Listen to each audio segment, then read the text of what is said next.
Welcome back, fiends. I have a Halloween horror dug up fresh for you tonight. It's a real creeper from the pumpkin patch. A story guaranteed to squash your hopes for a peaceful Halloween. It's about a bitter old man who hated the holiday with all his rotten heart. But you know what they say, you reap what you sow. So grab your carving knives and settle in, kiddies, for a story I call Gourd's Grin. Grim Creek was the kind of town that looked best in October. It was a place built for it, a town of old maples and stoic oaks that knew how to die gracefully, setting the world on fire before they went. Wood smoke, smelling of birch and memory, curled from filled stone chimneys. The air grew crisp, carrying the distant, happy shrieks of children released from school into a world of falling leaves. On the surface, it was a postcard, a Rockwell painting you could step right into. But like any painting left in the attic too long, the colors had started to run. A closer look revealed the rot creeping in at the edges. The welcome sign at Route 9, proclaiming Grim Creek, the heart of the harvest, was scabbed with rust. The town square's gazebo limped slightly to one side, its white paint peeling in the cool autumn breeze. The people, too, held a certain kind of quiet desperation behind their neighborly smiles. They were good people, mostly, but they were balanced against the town's darker currents, the petty squabbles that festered for generations, the secrets that sank to the bottom of family histories, like stones in a well. The town had seen too much and had grown weary of keeping its ghosts quiet. And on the ragged fringe of town, down a dead-end street called Elder Branch Lane, one of those ghosts was still breathing. Mr. Gable's house was where the postcard ended. It stood like a rotten tooth in the town's cheerful grin, a monument to decay. The lawn was a matted brown pelt that seemed to actively poison the vibrant green of the neighboring yards. Thorny, skeletal vines clutched at the clapboard, which had surrendered its paint to the seasons long ago. The windows were filmed with a cataract of grime, staring out blindly at a world Mr. Gable had divorced himself from. Inside, the rot was of a different sort. It was a place of narrow pathways carved through teetering mountains of old newspapers, junk mail, and dusty relics of a life that had ended decades ago. This was not the house of a man living, but of a man being buried alive by his own past. From his favorite chair, a greasy throne of cracked leather, and springs that groaned like a dying man, Mr. Gable watched October unfold. He saw the decorations go up, the smiling ghosts taped to windows, the plastic skeletons dangling from porch lights, and he saw the pumpkins. They appeared like an infection, a rash of cheerful orange tumors on every stoop and porch rail. Their stupid, happy faces mocked him. "What are you grinning at?" Mr. Gable thought, like a venomous whisper in his own mind. He'd been a different man once, a man who had a wife, a woman named Clarissa, who had loved Halloween more than any kid. She'd been the one to string the lights, to bake the pumpkin seeds, to carve the silly faces. Her laughter had been the only music that mattered in this house. But cancer had taken her on a cold October morning 20 years ago, and with her it had taken the music, the light, and every last scrap of joy.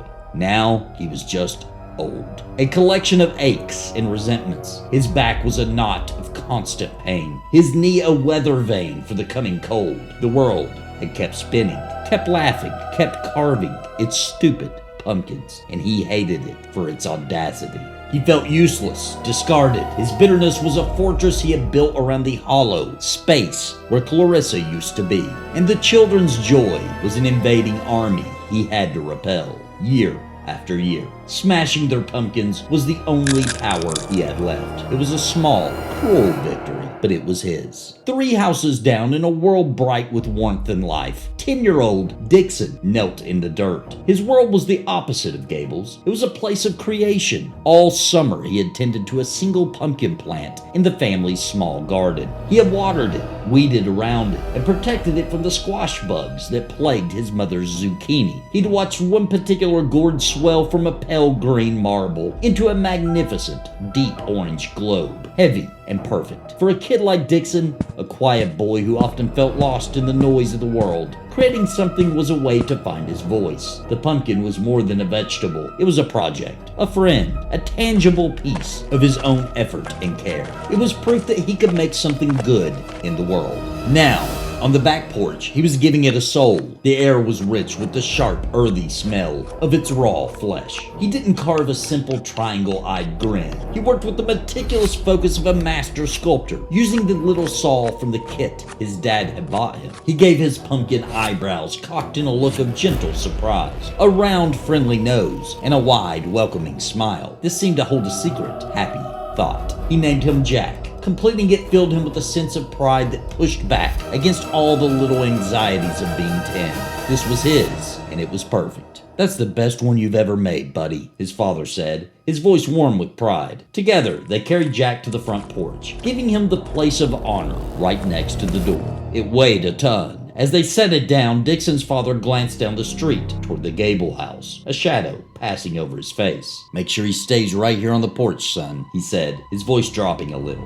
"Keep it away from the property line." "Because of Mr. Gable?" Dixon asked. His father nodded, hesitating for a moment before adding, "That and, well, the soil over by his place. It's hungry. That's what the old-timers used to say. They say it remembers." Dixon didn't understand what that meant, but he saw the way the grass in Mr. Gable's yard was dark and barren, where the pumpkins from last year had been smashed. Nothing grew there. It was as if the ground itself was soured by spite, a patch of land that had forgotten how to live. He scooted Jack a little closer to the door, a protective hand on its smooth, cool skin. Halloween arrived on a breath of cold air that promised an early winter. The evening was a symphony of rustling costumes, excited chatter, and the rhythmic thump of plastic pumpkins against front doors. From his porch, Dixon watched with a full heart as trick-or-treaters pointed at his creation. "Whoa, look at that one!" a little girl dressed as a witch exclaimed, and Dixon's chest swelled with pride. The flickering candle inside Jack made his face seem to dance with life, his gentle smile a beacon of warmth in the deepening twilight. The tradition felt sacred, a ritual that connected him to everyone else, a shared night of magic and joy. 3 houses down, Mr. Gable watched the same scene through his filthy window, and the magic he saw was black. Every peal of laughter was a needle in his ear. Every happy masked face was a judgment. "Fools. Little fools in their stupid costumes, begging for candy. What do you know about tricks? What do you know about treats? Life tricks you, and the only treat is the end." He waited. He sat in his dark, silent house as the river of children dwindled to a trickle, and then to nothing. He waited until the last porch lights were extinguished, and the only sounds were the wind and the distant barking of a dog. Then he stood up, his joints cracking in protest, and opened his front door. Dixon was in his bedroom, looking out the window. He was supposed to be asleep, but he was too full of the night's excitement. He just wanted one last look at Jack, standing guard on the porch. That's when he saw the stooped figure emerge from the darkness. Mr. Gable moved with a grim, shuffling purpose. He didn't hesitate. He walked right up onto their porch, his shadow falling over Jack like a shroud. For a moment, he just stood there, staring down at the pumpkin's gentle, flickering face. Then he raised his heavy work boot. From his window, Dixon could only watch, frozen. The scene unfolded in a silent, horrifying, slow motion. The boot came down. There was a sound, a wet, fibrous crunch that was shockingly loud in the night silence. It wasn't the sound of something breaking. It was the sound of something being killed.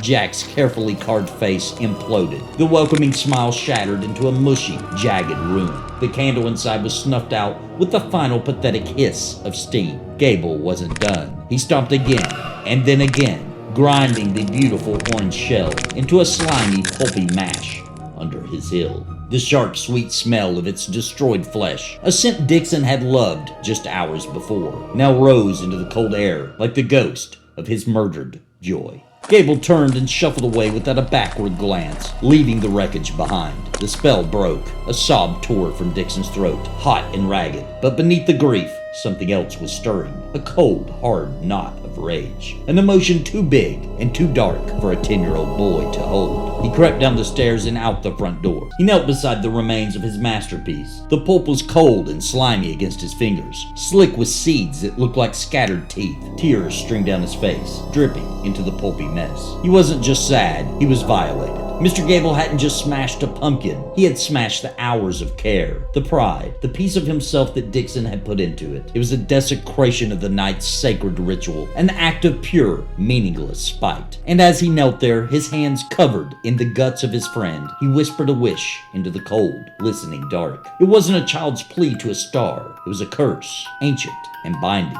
Born of a grief so pure, it poured out into the Halloween air like a thick smoke. "I wish you could put yourself back together," he sobbed, his voice trembling with fury. "I wish you could get him back. I wish you could carve him." He didn't know what he was saying, not really, but the soil beneath him heard. The hungry soil, saturated with decades of similar, smaller heartbreaks, listened, and it seemed to want to answer. Back in his fortress of bitterness, Mr. Gable felt a grim, hollow satisfaction. He had won. He had silenced one more stupid, grinning face. He sank into his chair, the familiar smell of dust and decay a comforting blanket. But then, another smell crept in. It started faintly, a sweetish odor from beneath the floorboards. He wrinkled his nose, probably a mouse that had died in the walls. But the smell grew, thickening the air. It wasn't the sharp, clean scent of a freshly broken pumpkin. This was deeper, heavier. It was the cloying, syrupy stench of advanced decomposition. The smell of dozens of pumpkins rotting all at once. It was the smell of his yard. The smell of his own long festering spite seeping into his home. Then came the sound. A wet, thick slurp, slurp, slurp. It was coming from outside, from the front yard. It sounded like a dozen people in heavy boots, trying to pull their feet out of a deep, sucking mud. Gable pushed himself out of his chair, his bad knee screaming, and shuffled to the window. He wiped a clean patch on the grimy glass with his sleeve and peered out. The sound was joined by others, a low, continuous creaking, like the roots of a great tree twisting underground. A series of sickening, wet snaps, like green branches being bent past their breaking point. He looked down at his dead lawn, and his blood went cold. In the pale moonlight, the ground was moving. The dark, barren patch of soil was churning, bubbling like a thick stew. Tendrils of vine, dark and thick as pythons, erupted from the soil. They writhed in the moonlight, slick with damp earth. They plunged deep into the hungry ground and began to pull. Up from the earth came the pulpy, half-rotted remains of pumpkins from years past. Shards of leathery orange skin, clumps of slimy seeds, long, fibrous strands of gut. The ghosts of every jack-o'-lantern Gable had ever destroyed were being resurrected. The vines were puppeteers, weaving the pieces of decay together. It was a gruesome, messy knitting, a collage of rot and rage. Slowly, ponderously, the thing shambled upright. It was a hulking, misshapen mockery of a man. It was dripping with soil and a foul, pulpy fluid. Its arms were thick cudgels of twisted vine and compacted gourd flesh. Its legs were stout, root-like stumps that made that awful slurping sound with every heavy step. It was a walking heap of animated vegetation, born of soil and sorrow. The creature turned, its movements slow and deliberate, and fixed its attention on Gable's house, and Gable saw its face. Its head was a horrifying, lopsided sphere, a composite of dozens of broken jack-o'-lanterns fused together. A jagged triangular eye hole was smashed against the leering, half-crushed smile of another. It was a chorus of broken, mismatched grins, all staring at him. And from the cracked eye sockets, from the shattered mouth, a faint, sickly orange light pulsed. It was not the warm, cheerful glow of a candle. It was the cold, dead light of evil, the light of deep sea things and of deep, grave decay. The light pulsed in time with a low, wet, bubbling sound that seemed to come from the creature's chest, the sound of fermentation, of life feeding on death. Gable stumbled back from the window. A strangled cry caught in his throat. He was not just looking at a monster. He was looking at a living, shambling archive of his own cruelty. Every shard of its body was a memory of a specific sin, a specific child's ruined night. He had built this thing, piece by piece, year after year, and now it had come home.